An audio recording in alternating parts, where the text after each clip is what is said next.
Queridos, por favor, abram sua Bíblia no livro de Jeremias, capítulo 29, por favor.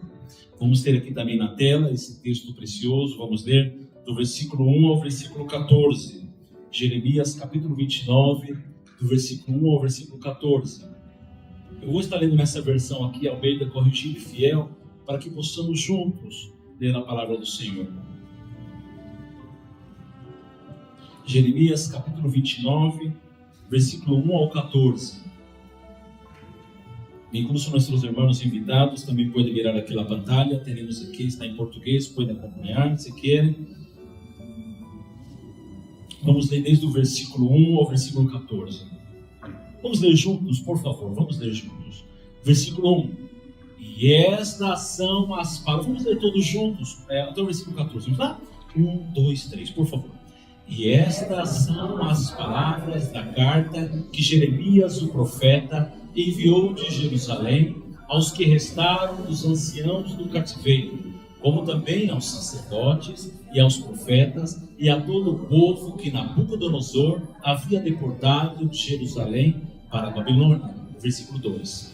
Depois que saíram de Jerusalém, o rei Jeconias e a rainha e os eunucos e os príncipes de Judá e Jerusalém e os carpinteiros e ferreiros, pela mão de Elasa, filho de Safã, e de Gemarias, filho de Ilquias, os quais Sedequias, rei de Judá, tinha enviado à Babilônia a Nabucodonosor, rei de Babilônia, dizendo, versículo 4, assim diz o Senhor dos exércitos, o Deus de Israel, a todos do cativeiro, os quais fiz transportar de Jerusalém para a Babilônia. Versículo 5. Edificai casas e habitai-as, e plantai jardins, e comei o seu fruto. 6. Tomai mulheres e gerai filhos e filhas, e tomai mulheres para vossos filhos, e dai vossas filhas a maridos, para que tenham filhos e filhas, e multiplicai-vos ali, e não vos diminuais. Versículo 7. E procurai a paz da cidade, para onde vos fiz transportar em cativeiro, e orai por ela ao Senhor, porque na sua paz vós tereis paz. 8. Porque assim diz o Senhor dos exércitos, o Deus de Israel, não vos engane os vossos profetas que estão no meio de vós, nem os vossos adivinhos, nem dei ouvidos aos vossos sonhos que sonhais. 9. Porque eles vos profetizam falsamente meu nome, não os enviei, diz o Senhor. 10. Porque assim diz o Senhor, certamente que passados 70 anos em Babilônia, vos visitarei e cumprirei sobre vós a minha boa palavra, tornando a trazer-vos a este lugar. 11. Porque eu bem sei os pensamentos que tenho a vosso respeito, diz o Senhor, pensamentos de paz e não de mal, para vos dar o fim que esperais. Então me invocareis e ireis, e orareis a mim, e eu vos ouvirei. Versículo 13. E buscar-me-eis e me achareis, quando me buscardes com todo o vosso coração. 14, forte. E serei achado de vós, diz o Senhor, e farei voltar os vossos cativos, e congregar-vos-ei de todas as nações e de todos os lugares para onde vos lancei, diz o Senhor, e tornarei a trazer-vos ao lugar de onde vos transportei. Vamos orar. Pai, nós te damos graças pela leitura dessa palavra, pela oportunidade de estarmos aqui e compartilhar a Tua palavra. Senhor, abre o nosso entendimento. Dá-nos entendimento das Escrituras para que possamos compreender a Tua vontade, o Teu querer nessa noite. Tira de nós toda a distração. Temos dificuldades, temos coisas para resolver amanhã, mas nesse momento leva o nosso coração e a nossa mente cativa a Tua palavra, Senhor. Nós louvamos o Teu nome, nós adoramos o Teu nome, mas agora chegou o momento de entender, de desfrutar, de compreender a Tua palavra, que é a nossa bússola, a nossa guia. Em nome do Senhor Jesus, pedimos a Tua bênção. Amém, Senhor. Amém? Amém? Queridos, o texto que nós lemos ele faz parte de uma série que eu já tenho pregado aqui. Essa é a terceira mensagem que eu estou pregando. As últimas duas mensagens que nós falamos, a primeira delas eu expus Romanos capítulo 1, versículo 16, onde nessa série que nós estamos denominando o Evangelho na Cidade. Na primeira pregação que eu falei dessa série, eu expressei a minha luta depois que eu cheguei do internado, do serviço rural, a minha luta com respeito à cidade, a minha luta com respeito o meu próprio coração, reconhecendo as pressões que tinham sobre nós e com respeito à vergonha do Evangelho na cidade. Na segunda mensagem dessa série, que eu tive a oportunidade de estar aqui, eu preguei sobre o livro de Jonas, onde nós vimos o coração de Deus pela cidade, onde Deus diz para Jonas: você tem compaixão dessa árvore, dessa boboreira, mas você não tem pena da grande cidade de Nínive, com mais de 120 mil habitantes, pessoas que não sabem discernir da mão direita da mão esquerda, e você não tem dó deles? Então a segunda mensagem dessa série foi sobre a questão desse amor, dessa graça soberana de Deus, salvando pessoas que nós não gostamos que fossem salvas, mas Deus salva as pessoas, porque a salvação vem do Senhor, já disse o profeta Jonas. Então em Romanos nós vimos a luta do nosso coração com respeito à vergonha do Evangelho na cidade. Em Jonas nós vimos o coração de Deus pela cidade. E agora nos deixa uma atenção: como viver isso de maneira prática, como viver esse amor, essa visão que Deus tem pela cidade. E interessante que essa carta que foi escrita, nós vamos ver que é uma carta que foi enviada para pessoas que estão no cativeiro, pessoas que estão ali no outro país. Deixa eu explicar para vocês um pouquinho a história dessa carta, a história do capítulo 29. Preste atenção, por favor, preste muita atenção. Para entender o impacto radical de Jeremias capítulo 29, nós precisamos sentir o peso da história que esses ouvintes vão receber essa carta. Então vamos lá. A carta de Jeremias não surgiu no vácuo, não surgiu do nada. A carta de Jeremias, ela surge no meio de um trauma nacional que se desenvolveu no povo de Israel, no país de Israel, em 3 ondas consecutivas. Olhem comigo, por favor. A primeira onda que aconteceu, um trauma que aconteceu em Israel, foi no ano 605 a.C. Foi quando o rei Nabucodonosor dominou o Egito e subiu com fúria para dominar Judá. Israel já estava fracionada, o reino do norte e o reino do sul. O reino do norte, Israel; o reino do sul, Judá.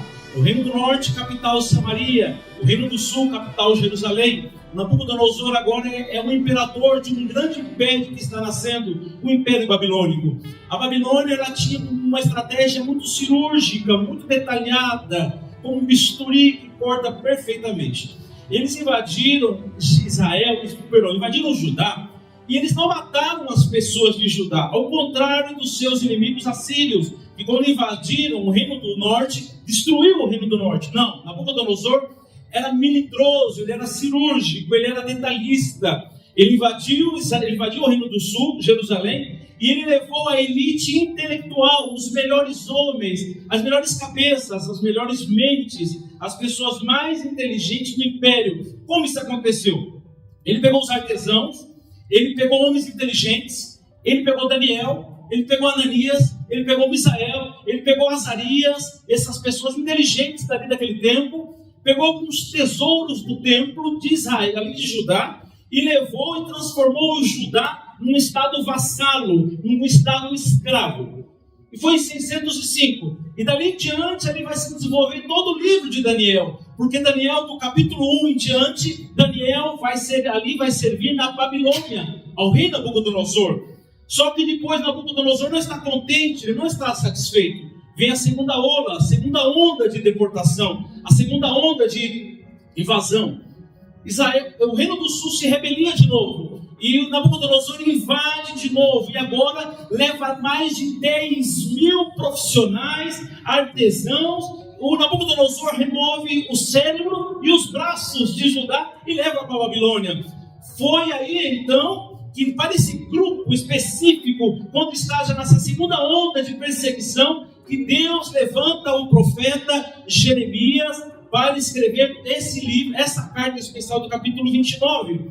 Essas pessoas que Jeremias está escrevendo essa carta, presta atenção, são os judeus que saíram na primeira onda de perseguição e foram levados para a Babilônia. Eles estão morando na Babilônia agora, são artesãos, são profissionais, são pessoas inteligentes, cientistas, pedreiros, construtores, médicos, advogados, engenheiros, professores. A elite de Judá tinha sido levada como cativeira para a Babilônia. Agora Deus, as pessoas, a mentalidade dos exilados é interessante, porque Babilônia não é a terra de Deus. Babilônia não é Judá. Na Babilônia ninguém serve a Deus. Na Babilônia eles servem a ídolos. A Babilônia é um lugar incrédulo, é um lugar terrível. E é nesse lugar, nessa cidade hostil e pagã, que Nabucodonosor, ele aplica uma estratégia política militar poderosa de assimilação cultural. Os assírios invadiam e matavam. Nabucodonosor foi inteligente. Ele criou uma assimilação cultural de levar as melhores pessoas para a Babilônia, para acabar com toda a cultura do país que eles saíram, para que incorporem uma nova cultura no país que eles vão estar. Nabucodonosor é inteligente. E a resposta dos exilados judeus em Babilônia foram duas respostas. Primeiro, eles criaram uma resistência na Babilônia. Eles não moravam na capital de Babilônia. Eles moravam num vilarejo longe da capital. Eles moravam num lugar longe, junto ao rio Quebar. E aí o que acontece? Eles criaram essa resistência. Eles diziam o seguinte: nós não somos daqui, nós somos de Israel. Fomos trazidos aqui à força, fomos trazidos aqui pela circunstância, a vida nos trouxe aqui, então vamos criar uma resistência. Não gostamos desse lugar, não gostamos da comida desse lugar de Babilônia, não gostamos das músicas de Babilônia, não gostamos da cultura de Babilônia, não gostamos dos babilônios, não gostamos de ninguém, odiamos esse lugar, não queremos estar aqui. Eles criaram uma cultura de resistência e isolamento. Ficaram longe. Babilônia estava lá, a cidade de Babilônia estava lá, e os judeus criaram uma cultura de resistência e isolamento. E para piorar a situação, se levantou falsos profetas. Olha aí, Jeremias capítulo 29, nós vamos estudar esse tema. Havia uma profecia de que o povo ia ficar no exílio babilônico por 70 anos. Mas para complicar a situação, se levantaram falsos profetas, dizendo de que o exílio ia durar somente 2 anos. Então as pessoas, elas estavam com as malas prontas para voltar para Israel. Eles diziam: não gostamos desse lugar, não queremos estar aqui, odiamos estar na Babilônia, não queremos desfrutar, não gosto da comida, não gosto de nada. Então eles estavam com malas prontas para, quando terminasse o exílio, voltassem para Israel. Eles viviam com essa negação. É nesse cenário de negação, de rejeição, de isolamento do povo judeu dentro da Babilônia, que essa carta chega. É nesse cenário, um cenário sombrio. É aqui que a carta chega. A mensagem de Deus nessa carta não era uma promessa de resgate e retorno rápido. Não. Mas a ordem de Deus era tão chocante que ia contra tudo que eles desejavam ouvir. Eles queriam ouvir assim: vocês vão ficar poucos tempos e vão voltar. E daqui a pouco chega uma carta dizendo de que eles têm que cumprir os 70 anos lá. Foi frustrante para eles. Para quem estava de malas prontas para ir embora, foi frustrante receber essa carta. Agora escuta comigo. Se o povo de Deus se sentia perdido e traumatizado na Babilônia, não gostava de nada, vivia lá por obrigação, para cumprir um tempo. E nós, muitas vezes, será que nos sentimos, quando sentimos deslocados aqui em Cochabamba, Bolívia, que não é a nossa pátria, não é a nossa cidade, mas recebemos uma ordem de Deus para ficar? Como seria para nós hoje receber uma carta de Deus? Você que está de malas prontas para voltar para o Brasil, você que não vê a hora de fazer seu grado e com as passagens no bolso, assinar o documento e pegar o voo à noite, recebesse uma carta dizendo que você deveria ficar. É nesse cenário que eu quero pregar para vocês. Então o nosso ponto aqui é de um chamado radical.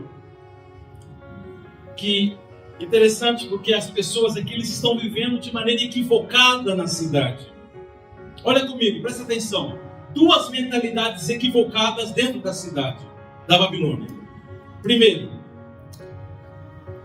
muitos dos judeus que viviam em Babilônia, muitos deles assimilaram a cultura local de Babilônia, a tal ponto que se misturaram tanto na Babilônia que a identidade de judeu se perdeu.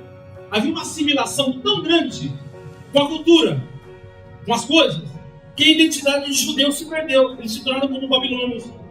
Eles estavam mais preocupados, esse primeiro grupo que assimilou, eles estavam mais preocupados em buscar o seu sucesso individual dentro dos sistemas da Babilônia. Então eles se adaptaram. Eles criaram um jeitinho brasileiro, se fosse hoje, e se infiltraram na Babilônia de tal maneira que se você olhasse para ele, você já não via mais um judeu. Você via um babilônio. As roupas eram de Babilônia. Eles adoravam os deuses babilônios. Eles escutavam músicas da Babilônia. Eles adoravam as pessoas ali, toda aquela cultura era babilônica. Esse é o primeiro. Mas existe um pequeno grupo que atuou com tribalismo. Como assim, missionário? O que é tribalismo aqui? Eles se fecharam no seu próprio gueto, no seu próprio mundinho, explorando a cidade apenas para benefício próprio. Não falavam a língua dos babilônios, eles conversavam somente em hebraico. Eles não falavam a língua da cidade. Eles desprezavam a sociedade que eles estavam lá. Se fecharam em pequenos guetos, em pequenos grupos dentro da Babilônia. Um grupo assimilou totalmente a cultura, perdeu a identidade judia. O outro grupo criou o tribalismo, viviam juntos em comunidades, não falavam o idioma do lugar, rejeitava, somente ia na feira para comprar a comida do lugar, somente explorava os benefícios da cidade.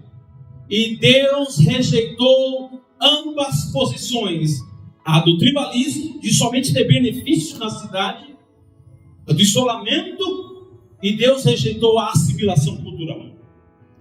E a resposta então é contra-intuitiva. Por quê? Como devemos viver na cidade? Os judeus perguntavam.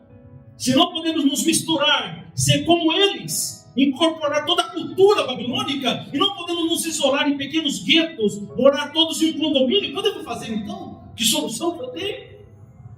E a resposta de Deus está no versículo 5 a 7.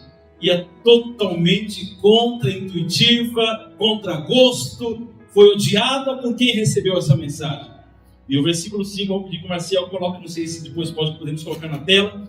O versículo 5 diz assim: construam casas. Primeiro, o versículo 4 fala assim: assim diz o Senhor. Presta atenção, assim diz o Senhor. Quando você escutar isso na Bíblia, olha só.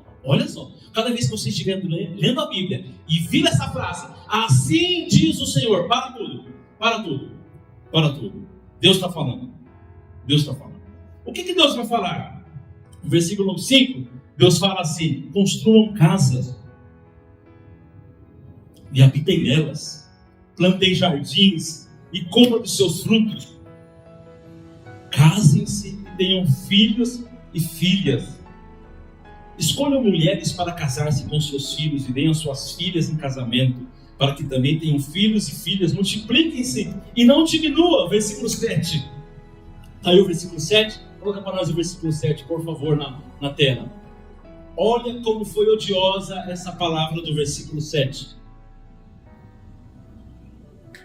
Busquem, a versão NVI diz assim: busque a prosperidade. Aqui diz: procurai a paz da cidade, para onde vos fiz transportar em cativeiro, e orai por ela ao Senhor, porque na sua paz vós tereis paz. Como assim? Não, Deus, essa carta veio equivocada, né? Para nós não. Os babilônios acabaram de destruir o nosso país. Os babilônios mataram a nossa família.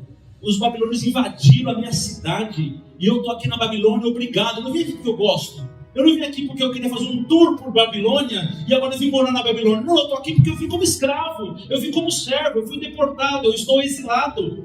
Como que o senhor vai falar para mim casar nessa cidade?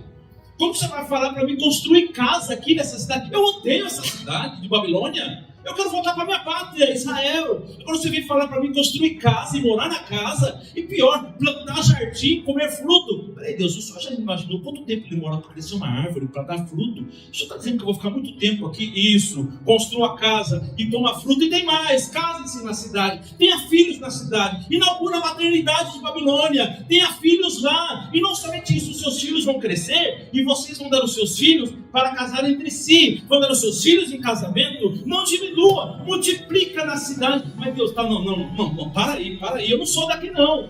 Eu sou de Israel, eu quero voltar logo para lá. Eu estou de mala pronta para voltar para lá. Eu quero voltar para a minha pátria. E Deus termina dizendo no versículo 7: busque a paz da cidade. Eu quero que exploda essa cidade. Eu quero que morra todo mundo. Babilônia é uma desgraça. Eu vou colocar minas, vou destruir os muros, vou acabar com tudo. E agora você vem falar para me orar, buscar a paz dessa cidade. E pior, quer dizer que se a cidade vai bem, ou seja, a minha paz depende da paz da cidade. Não, é contra-intuitivo. Não gostei dessa mensagem não, Deus. Está errado isso aí. Foi com essa cara de espanto que vocês estão, que o povo recebeu a mensagem. Não foi nada agradável. Nada agradável. Fica raízes em Babilônia. Invista na vida cotidiana. Faça negócios, compra, vende, investe. A ordem de Deus era para desfazer as malas. Vai ficar. Busque a paz da cidade. E paz aqui não é somente ausência de guerra. É uma paz integral que tem a ver com florescimento completo em todas as áreas. Social. Busque o bem social de Babilônia. Busque o bem econômico da cidade. Busque o bem espiritual da cidade. Busque a segurança da Babilônia. Ore pela saúde da Babilônia. Ore pelos governantes da Babilônia. Ore pela justiça de Babilônia. Orar por Babilônia, uma potência opressora, uma potência que destruiu meu país e me trouxe para cá. Não. Mas se lembre que Jesus tinha falado, Jesus vai falar depois: amem os seus inimigos. Como assim investir no bem da cidade? Dedicar-se ao bem dos moradores? Eu não gosto desse lugar da Babilônia, eu odeio esse lugar. Eu não quero ajudar ninguém aqui. Deus está falando: seja um agente de paz na cidade que você está para o povo. Querido, é difícil. Mas agora que entendemos esse contexto, todo esse desafio dos judeus em Babilônia, se Deus mandou amar seu povo, amar uma cidade hostil, o que essa mensagem significa para nós hoje aqui em Cochabamba? Como isso muda a forma que nós vemos os nossos companheiros na universidade? Como muda a forma que nós vemos os nossos vizinhos bolivianos, peruanos? Como isso muda a forma que nós vemos o nosso trabalho em Bolívia? Como muda a forma de ver a nossa permanência em Bolívia? Lembra-se que essa mensagem faz parte de uma série, o Evangelho para a Cidade. E hoje é um grande desafio. Então nós vamos ver aqui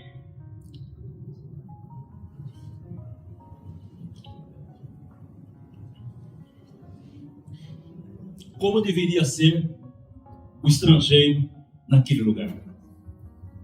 Qual deveria ser a identidade de um verdadeiro filho de Deus, de um cidadão do céu, vivendo como embaixador na cidade do homem, como dizia Santo Agostinho, a cidade de Deus e a cidade do homem. Como é possível viver assim? A Bíblia vai dar esse exemplo de embaixador, de residente estrangeiro. Um embaixador é aquela pessoa que vive num país estrangeiro, aprende a língua, tem que falar muito bem a língua daquele país estrangeiro que ele vai, aprecia a cultura e constrói relacionamentos no país que ele está, um embaixador. Mas a sua lealdade principal, o seu serviço e os seus valores pertencem ao seu país de origem. Esse é um embaixador. Ele vai para um outro país, ele aprende aquela língua com proficiência aprende aquela língua com habilidade, mas ele é fiel ao país que enviou ele para aquele lugar. Esse é um embaixador. E não se esqueça de que Paulo vai falar depois que a nossa cidadania, ela é celestial. Nós não somos daqui. É interessante porque é como uma terceira cultura. Nós não somos, por documentação, por constituição, somos brasileiros, muitos de nós, alguns não. Por residência, vivemos em Bolívia, mas a nossa cidadania, ela é celestial. Então, como cidadão celestial, como podemos viver, assim como as pessoas que estão aqui, num lugar que não é nosso lugar?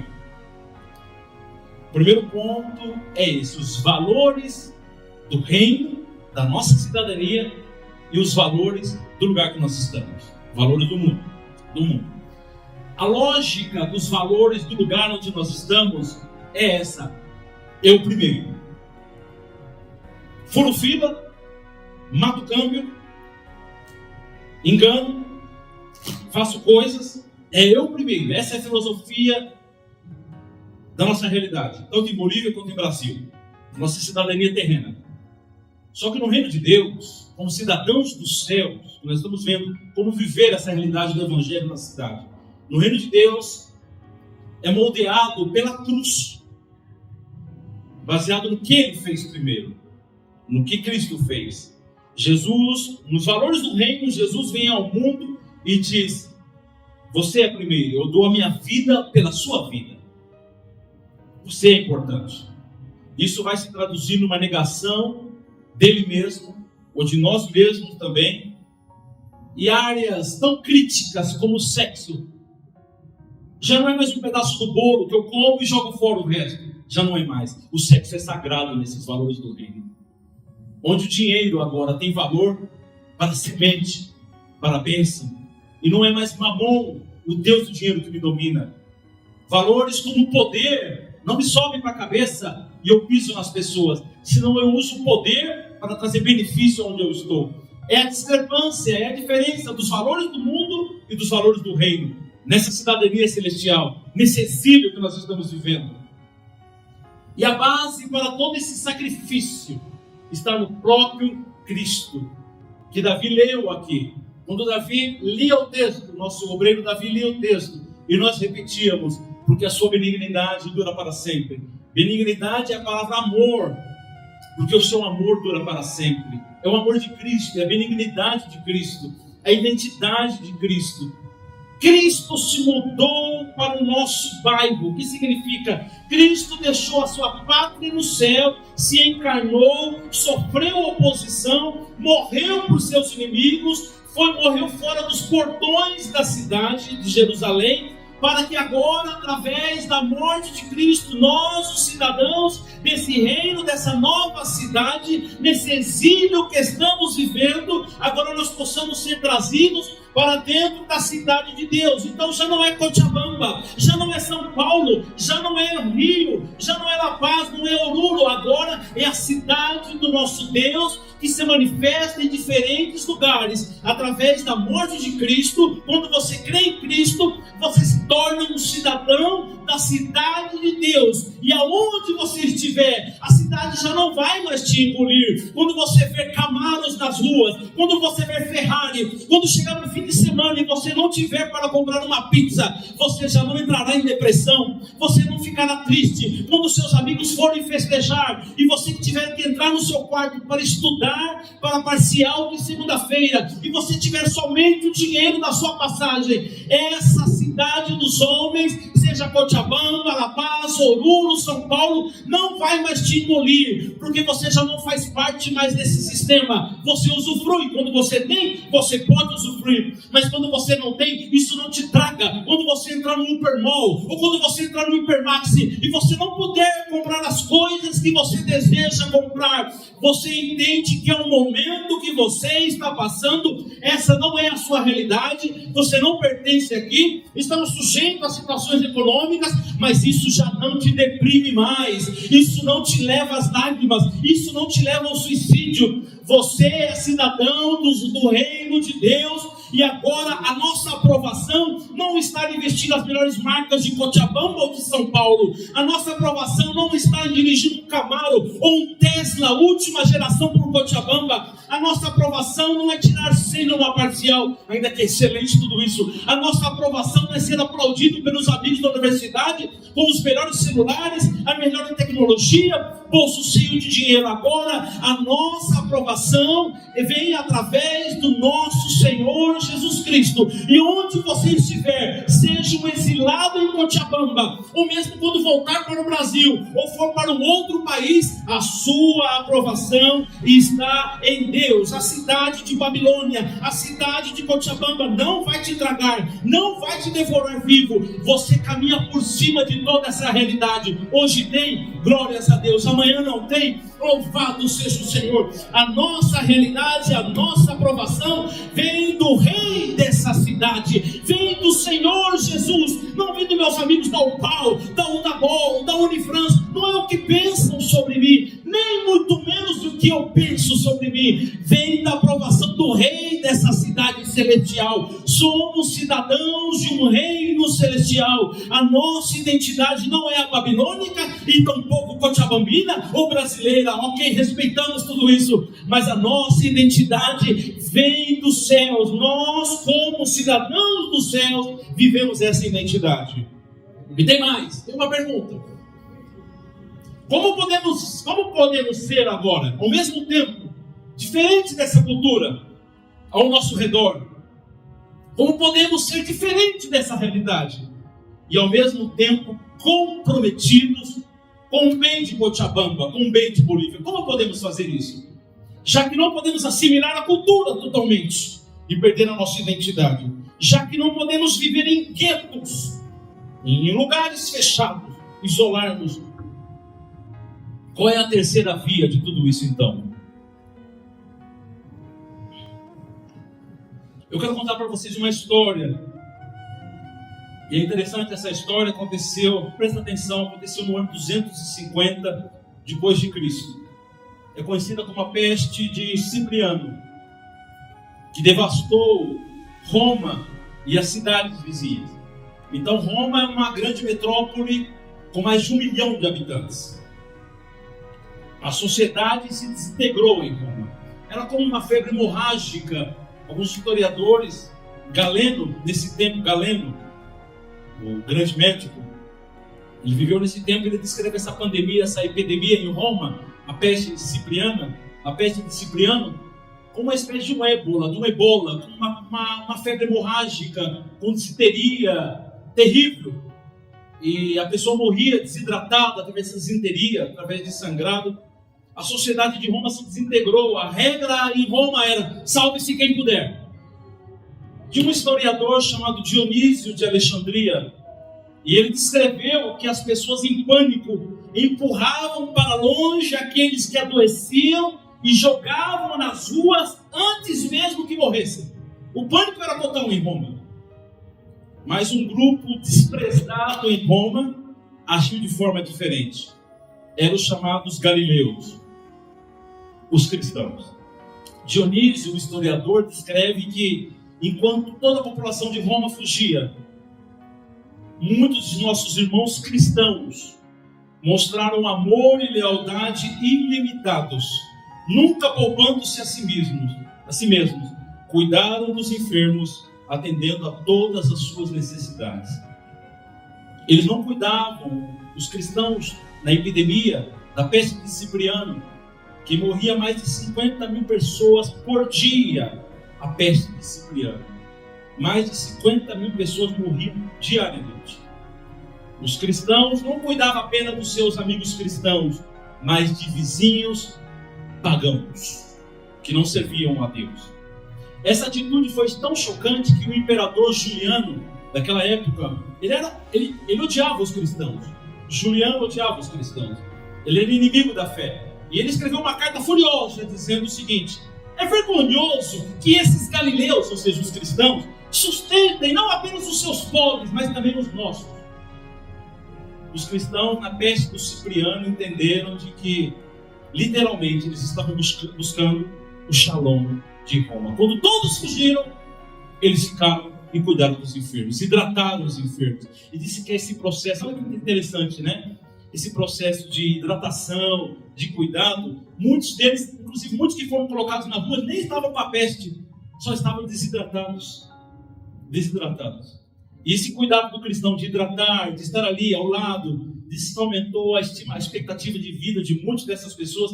Mais de 30% dos habitantes foram salvos em Roma, simplesmente com o ato de hidratar os pacientes ali e cuidar deles. Foram os cristãos que fizeram isso. Agora vai a pergunta: como que agora então, entendendo que a minha cidadania não é babilônica, não é cochabambina, não é brasileira, a minha verdadeira cidadania espiritual é celestial. Então agora, como meu trabalho como médico em Cochabamba, como engenheiro em Cochabamba, como professor em Cochabamba, as minhas aulas na UDABOL, na UPAL, na Unifrans e outras universidades, ou até a forma que eu cuido da minha família em Cochabamba, como vai trazer esse pedaço do céu para a terra? Se você olhar comigo no versículo 10 de Jeremias 29, olha comigo, por favor, Marcelo, versículo 10 do capítulo 29, por favor. Olha comigo. O versículo 10 diz assim, olha lá: porque assim diz o Senhor, certamente que passados 70 anos em Babilônia, vos visitarei e cumprirei sobre vós a minha boa palavra, tornando a trazer-vos a este lugar. 11, por favor.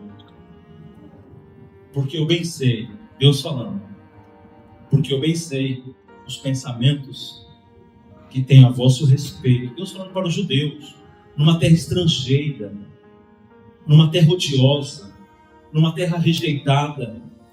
Deus fala: eu tenho bons pensamentos bons para vocês, pensamentos de paz e não de mal. Eu não trouxe vocês, judeus, eu não trouxe vocês para a Babilônia para destruir vocês.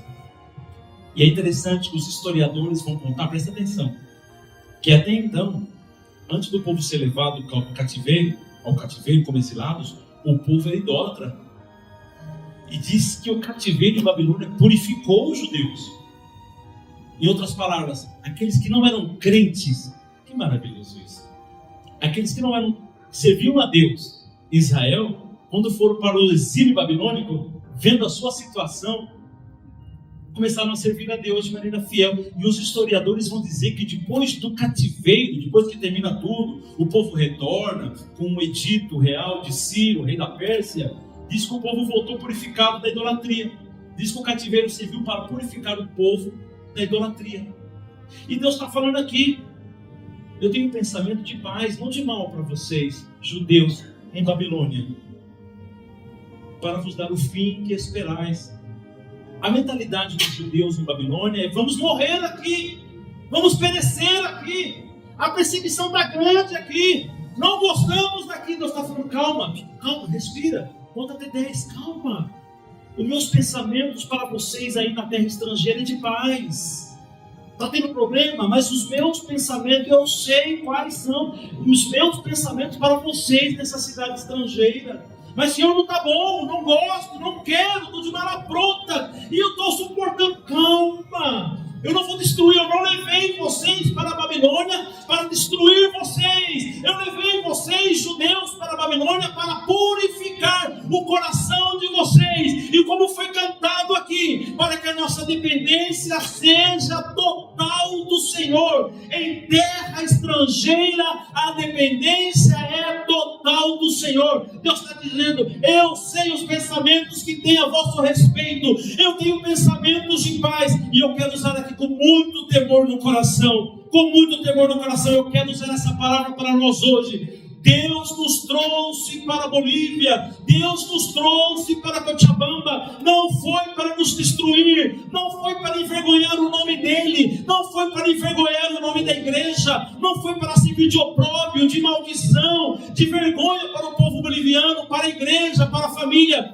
Deus nos trouxe para essa nação, porque os pensamentos dele, de tirar da onde nos tirou, Deus sabe de onde, você sabe sabe de onde Deus te tirou. Deus sabe da sua realidade, você sabe da sua realidade no Brasil. Ninguém vem para a Bolívia para estudar, porque é o melhor país do mundo, para não, eu quero ir lá, eu vou morar, eu amo naquele lugar. Não, Deus nos tirou com um propósito do Brasil e nos trouxe para a Bolívia. Alguns vieram por situação econômica, outros vieram por situação familiar, outros vieram por situação de estudo, outros vieram por negócios, mas no final de tudo foi a boa mão. Assim como Deus tirou o povo de Israel, levou para a Babilônia, abençoou o povo em Babilônia, Deus nos tirou de diferentes países, nos trouxe para a Bolívia, está cuidando de nós na Bolívia, está guardando, e a palavra dele é essa: eu sei os pensamentos que eu tenho para vocês aqui na Bolívia, é pensamento de paz, você não será destruído, você não vai morrer, você não vai envergonhar no nome de Cristo, você veio aqui porque eu te trouxe e eu te guardo. Então essa mentalidade de odiar, de desprezar, de abandonar, de rejeitar, de viver isolado como um tribalismo, acaba essa mentalidade. Abençoe Bolívia, ore por Bolívia, construa casa, compre carro, compre casa, vai, negocia, mas eu vou embora um dia, não tem problema, você vende, você vai embora, negocia, compra, vende, investe, ore. Você está andando na Cântia, Senhor, abençoe esse lugar, que Senhor tira toda a violência da Cântia, Senhor, abençoe esse lugar, meu Deus, tem misericórdia de Cochabamba, abençoa a nossa Bolívia, abençoa a minha universidade, tão promíscua, tão pornográfica, tanta coisa horrível. Senhor, purifica a minha faculdade, abençoa o meu professor que me persegue, que me odeia, essas pessoas que rejeitam, Senhor, abençoa, busquem a paz de Bolívia, busca a prosperidade de Bolívia, porque se Bolívia prospera, nós prosperaremos. Deus diz: busque a prosperidade da cidade para a qual eu os deportei. Foi o Nabucodonosor que nos levou? Não, eu os levei. Foi a situação que me levou? Não, eu levei.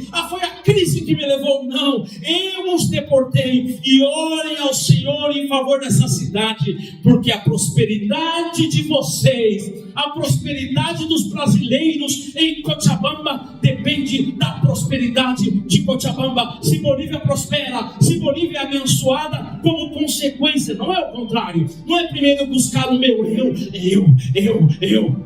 meu antropocentrismo, antropos de homem, centrismo, olhando para o meu próprio umbigo. Sou eu, o que me interessa? Eu só vim aqui para estudar, eu quero ir embora dessa desgraça, eu quero meu diploma e na noite que eu pegar meu diploma eu vou embora. Não olhe mais para a Bolívia com essa mentalidade. Ame esse país, ame essa cidade, não faça piada dos bolivianos, não faça piada da cidade, deixe que as pessoas zombem, os incrédulos, os que não amam a Deus, deixe eles fazerem o que querem. Deus nos trouxe para essa nação, para nos abençoar. E tem mais: primeiro é a bênção da cidade, e como consequência a nossa bênção. Não é o contrário, não é que primeiro eu sou abençoado e como consequência é a cidade. Não, é o contrário, a cidade é abençoada, eu oro pela cidade, eu abençoo a cidade, eu tenho projetos na cidade, eu tenho planos para a cidade, eu abençoo as crianças, eu abençoo os jovens, eu abençoo lá, eu abençoo aqui. Sou médico, faço campanhas, sou advogado, crio leis justas,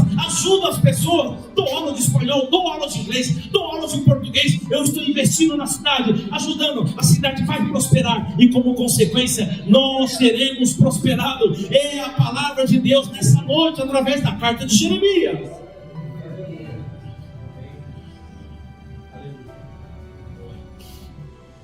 E o versículo 12, por favor, Marcelo. Depois de acontecer tudo isso, depois de construir casa, não antes, depois de investir na cidade, não antes, não depois de buscar o bem da cidade, de abençoar a cidade, depois, leia comigo, por favor, 1, 2, 3, então me invocareis, e ireis, e orareis a mim, e eu vos ouvirei. O seguinte, por favor, 13, e buscar-me-eis, e me achareis, quando me buscardes de todo o vosso coração.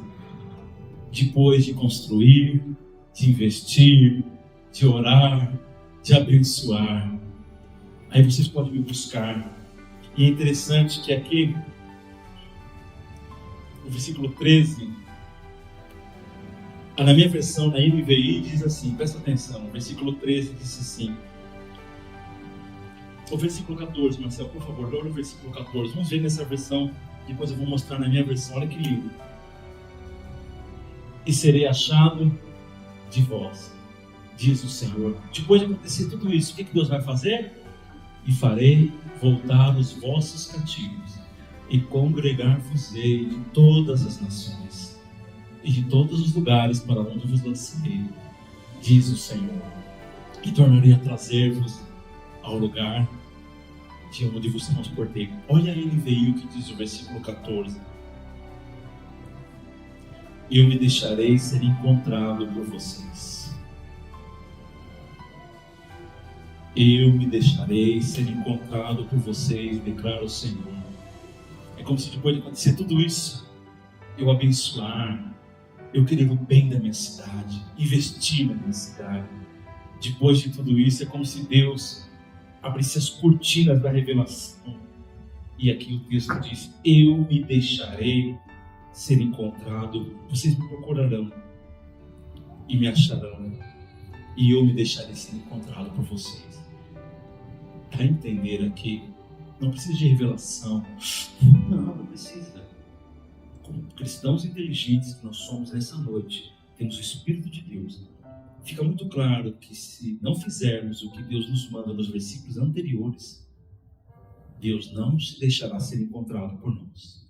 Fica muito claro. Porque o versículo 14, depois de vocês fazerem tudo isso, eu vou me deixar ser encontrado por vocês. Eu vou me revelar para vocês. Em outras palavras, eu vou abençoar vocês. Com a revelação de Deus, vem todas as bênçãos de Deus. E eu vou trazer vocês de volta do cativeiro. A palavra de Deus não era que eles iam terminar os anos deles lá naquele lugar. E é interessante que depois de muitos anos, vamos concluir já em seguida, estou com a conclusão aqui. É interessante que passados 70 anos, a palavra é de 70 anos. Daniel está lendo as Escrituras. Daniel está lendo as Escrituras e vê as profecias de Jeremias. E Daniel entende que se cumpre então ali naquele tempo 70 anos.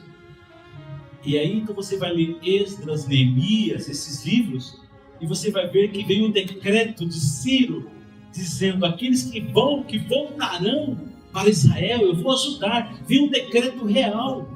E as pessoas agora voltam através da liderança de um homem chamado Zorobabel, que é neto de um dos reis que foi deportado também. Um dos reis que foi deportado tem um filho e um neto chamado Zorobabel. É esse Zorobabel que vai guiar a primeira leva, o primeiro grupo que retorna para Jerusalém. A Bíblia não diz que Daniel voltou. A Bíblia não diz que Daniel voltou.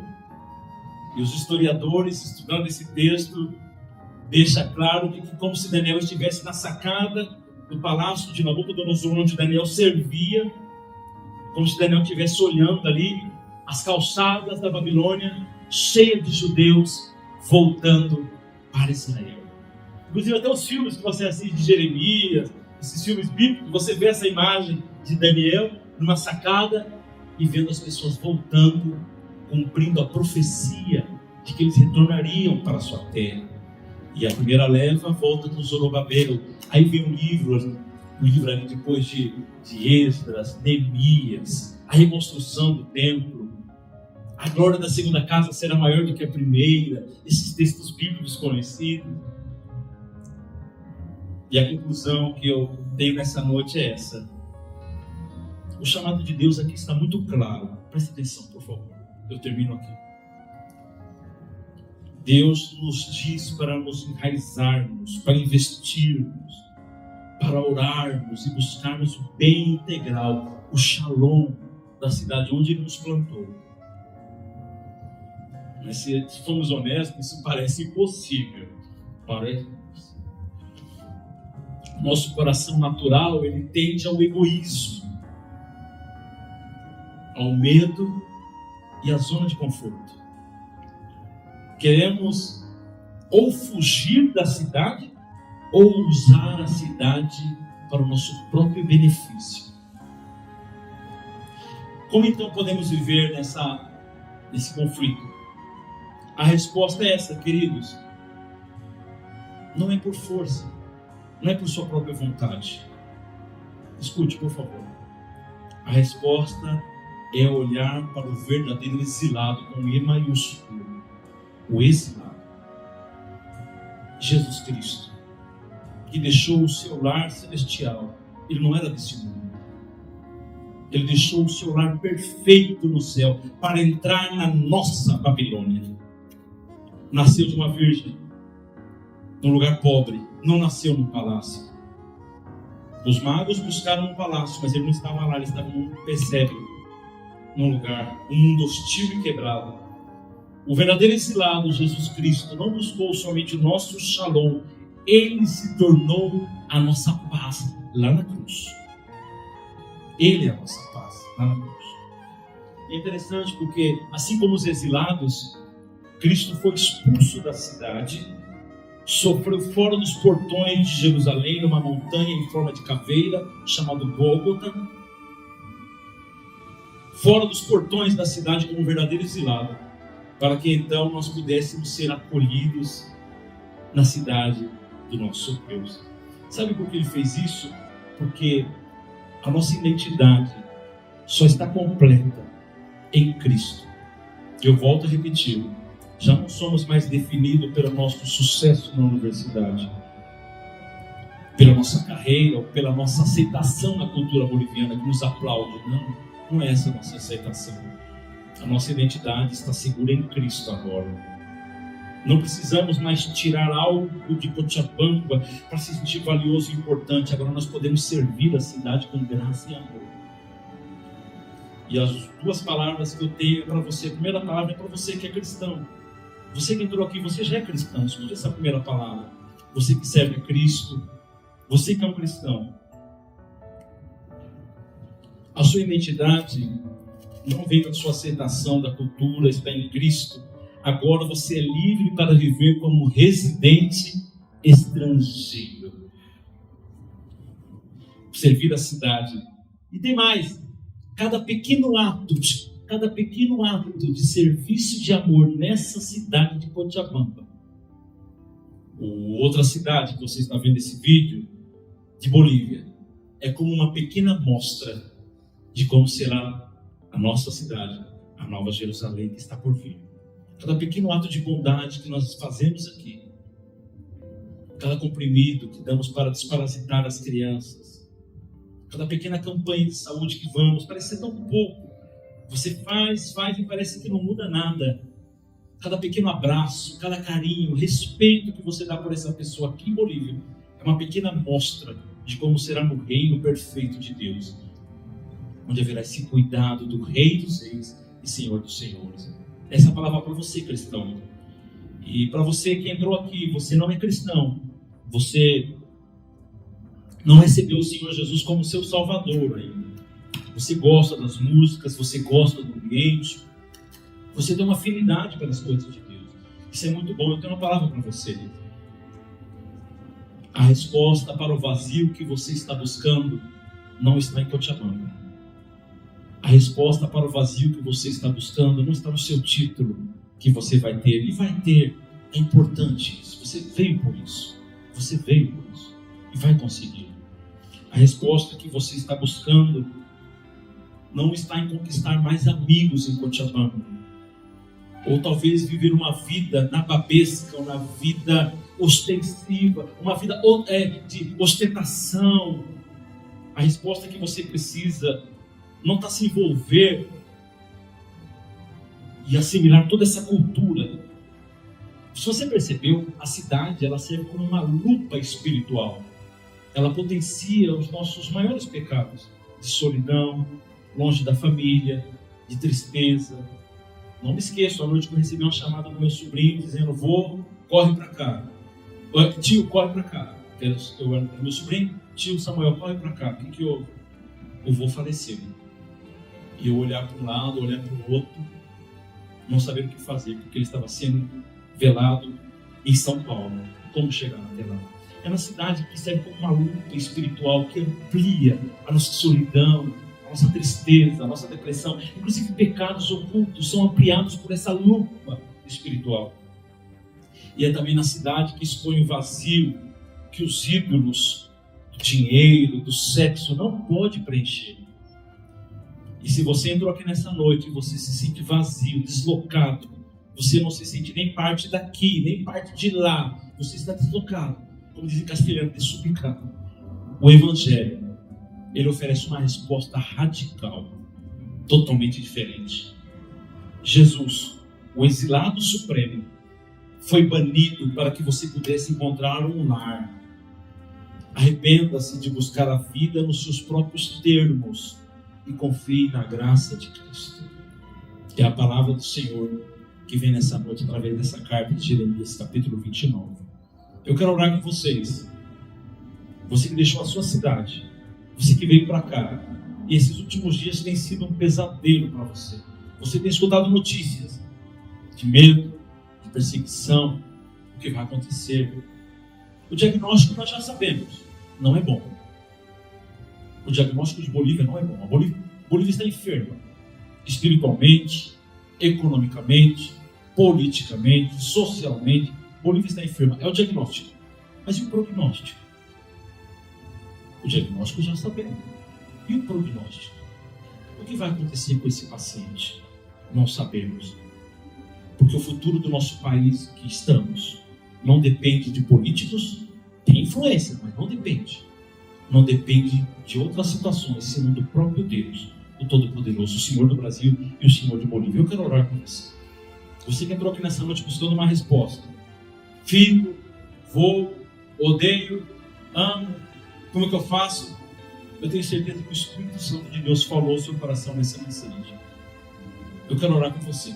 Vou pedir que se fique de pé, por favor. Por favor.